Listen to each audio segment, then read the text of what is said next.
UP में मामले बढ़ रहे हैं, इजाफा लगातार हो रहा है। उसके बाद चिंता को जाहिर किया गया है इलाहाबाद हाई कोर्ट के जरिए और ऐसे में संपूर्ण लॉकडाउन लग सकता है प्रदेश में। ऐसे कयास अब लगने शुरू हो गए हैं। तो प्रदेश में लॉकडाउन लगाने का जो सुझाव है वो यहां पर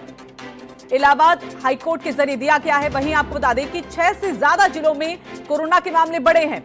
तो यूपी सरकार इसको लेकर कड़ा फैसला ले सकती है। हाईकोर्ट के सुझाव के बाद लखनऊ, कानपुर, प्रयागराज, वाराणसी, गोरखपुर पर सीएम की नजर बनी हुई है। तो 6 जिले जहां पर लगातार मामले सामने आ रहे हैं, मामलों में इजाफा हो रहा है। तो टीम 11 की बैठक में सीएम पहले भी सख्त निर्देश दे चुके हैं इन जिलों को लेकर खासकर। और संदीप हमारे साथ, हमारे सहयोगी जुड़े हुए हैं। तो संदीप, ये वो 6 जिले हैं जिनको लेकर चिंता जो बढ़ी हुई थी वो अब भी वैसी ही बनी हुई है। व्यवस्थाएं अगर तमाम और जिलों के मुताबिक वहां पर देखी जाए तो ज्यादा से ज्यादा की गई हैं, लेकिन बावजूद इसके मामले अब भी वैसे ही आ रहे हैं। क्या मान लिया जाए कि अगर संपूर्ण लॉकडाउन होता है तो शायद इन 6 जिलों को लेकर सख्ती ज्यादा हो?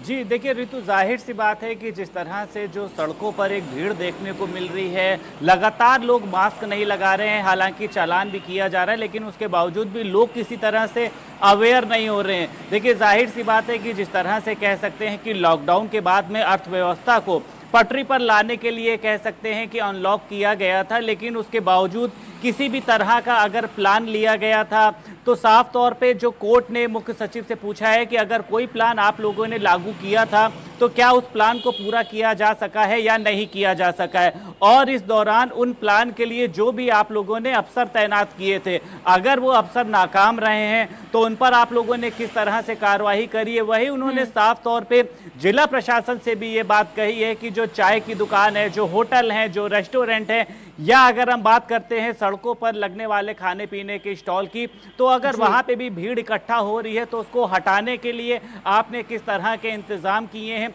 तमाम इन बिंदुओं को लेकर उन्होंने नाराजगी जताई और उन्होंने कहा है कि लगातार, क्योंकि देखिए चाहे हम लखनऊ की बात करें, चाहे हम प्रयागराज की बात करें, कानपुर की बात करें, लगातार मौत के आंकड़े बढ़ते जा रहे हैं। और देखिए क्वारंटीन सेंटर की अगर हम बात करते हैं या हम अस्पतालों में बेड की बात करते हैं, इसको लेकर जो एक याचिका दायर करी गई थी उस पर ये तमाम निर्णय लिए गए हैं हाईकोर्ट की तरफ से, और उन्होंने नाराजगी जताई और साफ तौर पे उन्होंने मुख्य सचिव से ये भी कहा है कि 28 अगस्त को सुनवाई होगी, उसमें तमाम बिंदुओं पर प्रकाश डाला जाएगा और पूछा जाएगा कि जो भी इस दौरान कोरोना संक्रमण के दौरान, महामारी को रोकने के दौरान नाकाम साबित हुए हैं उस पर प्रमुख सचिव की तरफ